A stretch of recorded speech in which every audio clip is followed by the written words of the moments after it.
Hello all, and welcome to week 3 of MPA 585 Political Economy. My name is Greg, and this is my multimedia presentation. This week we will be discussing 6 total concepts that we've learned so far, 3 coming from the book and 3 coming from the videos. In chapter 6, we discussed externalities, and an externality is a cost or benefit for a third party who did not agree to it. An example of a negative externality is water pollution. And that's when private companies dump wastewater into public water systems um, with malicious intent or negligence. A famous example of this happened in the early 90s when the Pacific Gas and Electronic Company, PG&E, uh, started dumping chromium-tainted water into the ponds in the town of Hinckley. Side note, Hinckley is about 35 miles from where I currently live. And the people there started getting sick, and it wasn't until lawyers started getting involved that PG&E began accepting responsibility and ended up paying hundreds of millions of dollars in liability.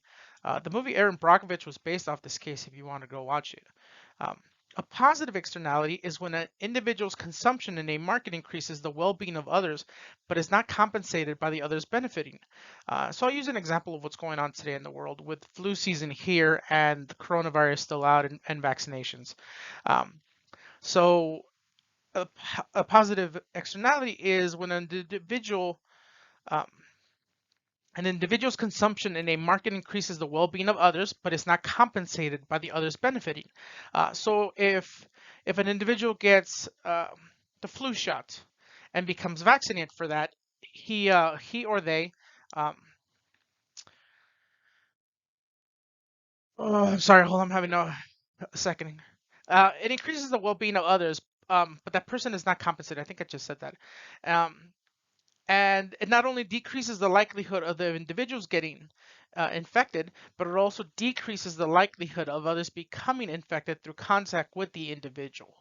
Um, so I think that the average American has a good concept for externalities in general, um, and I don't think they do because I don't think they care enough to consider what goes into making a TV or getting the flu shot. Not getting into the political aspect of it, but with Black Friday coming out, if an individual sees a television for $300, they're just looking at the cost and benefit of them purchasing the TV. They don't take into effect, what else went into creating that television, or who may have been hurt, or what may have been caused, or lines or have been blurred to create it to present such a low price.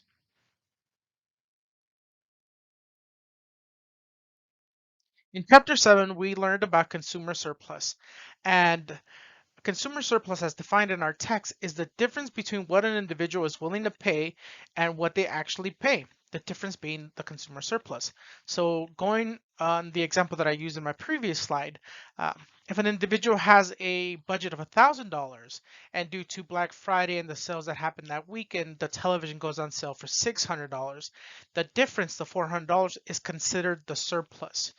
And do I think that the average American has a good understanding of this concept? I would say most definitely. We can see that just by the sales that happen in that weekend alone, um, that the average American knows that they can save more money, get more bang for their buck by by shopping during certain days or certain weekends that benefit the consumer.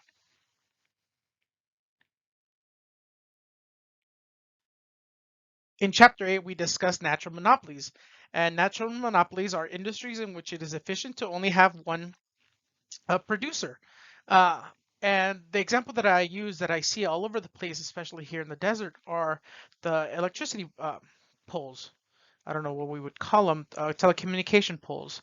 Um, and for a competitor to come in and to build their own telecommunication poles, it would just be too costly for them to do. So it's just easier to leave the market to the company that first started it all.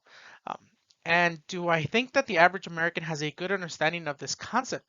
Uh, I don't think they do. I think it's something that they've been around, I believe, since the 1930s, 30s. Ooh, I should double check on that. Uh, and we've just kind of grown accustomed to seeing them and them being all over the place. And I don't think they understand what it all entails and how costly it would be for another company to just come in and start doing their own products, building their own products. On one of the videos, the crash course video, we talked about fiscal policy. And fiscal policy is the way a government adjusts its spending levels and the tax rates to monitor and influence a nation's economy. Uh, so basically what it says is that the government has a way to influence the economy, either by increasing taxes or reduce government spending. An example that has actually been going on this year with COVID and how the government has responded to that. It has given uh, uh, loans to businesses. I forgot what they're called, PPE loans, PPP loans, and they've also given stimulus checks to the citizens to try to sustain the economy from going into a type of recession because many people are without work. So, do I think that the average American has a good understanding of this concept? Uh, the answer, I think, is no. I think anytime you talk about the government and raising taxes or government spending, it instantly becomes political.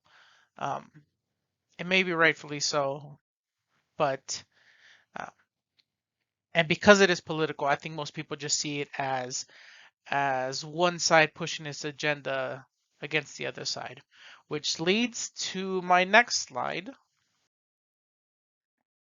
which brings us to a video that we found in the crash course, uh, deficit and debt. We talked about the national debt, and I think most people, most Americans, don't know the difference between deficit and debt, and I think they associate the national debt to a political party, whichever one it may be at the time, and again, if the average American has no idea what it actually is or how we've accumulated such debt.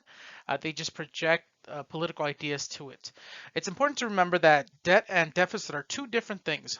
The debt is the money that uh, that is owed. It's an accumulation of budget deficits, and a budget deficit is the amount to which a government spends um, exceeds its income, or so the opposite of a surplus. And it's important to remember that having a high um, debt does not mean that it's a sign of a weak economy. Um, of course, depending on your personal beliefs, uh, government spending is either a good thing or a bad thing. And again, it depends on the programs that you personally believe the government should be spending money on. The last thing I will be talking about this week is in the Money and Finance Crash Course video, they discuss the barter system. And the barter system is a system where people exchange goods and services without money for whatever reason it may be. And it reminded me of a time when I was with my friend in Germany. And this was a long time ago. We both had uh, portable Walkmans, and he had bought some batteries from Germany that were super cool. And they were supposed to last for like a whole year. The problem is his Walkman did not support or did not accept the batteries, and so here he had about six batteries. Um, they're pretty much useless to him. And I had regular Energizer batteries, and I had, a couple that I had brought from the States, and he wanted to exchange them. But because I knew that he needed my batteries more than I needed his, I exchanged two of my batteries for his six, which was a completely unfair deal for him. But the reality was, if he wanted to listen to music, then his options were very limited.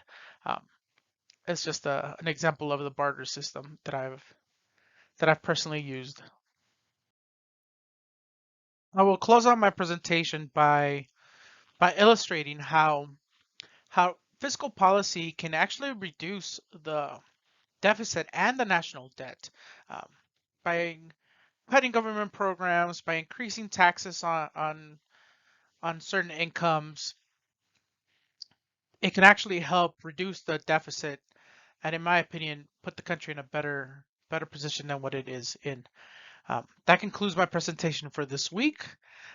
Thank you for watching. God bless. See you next week.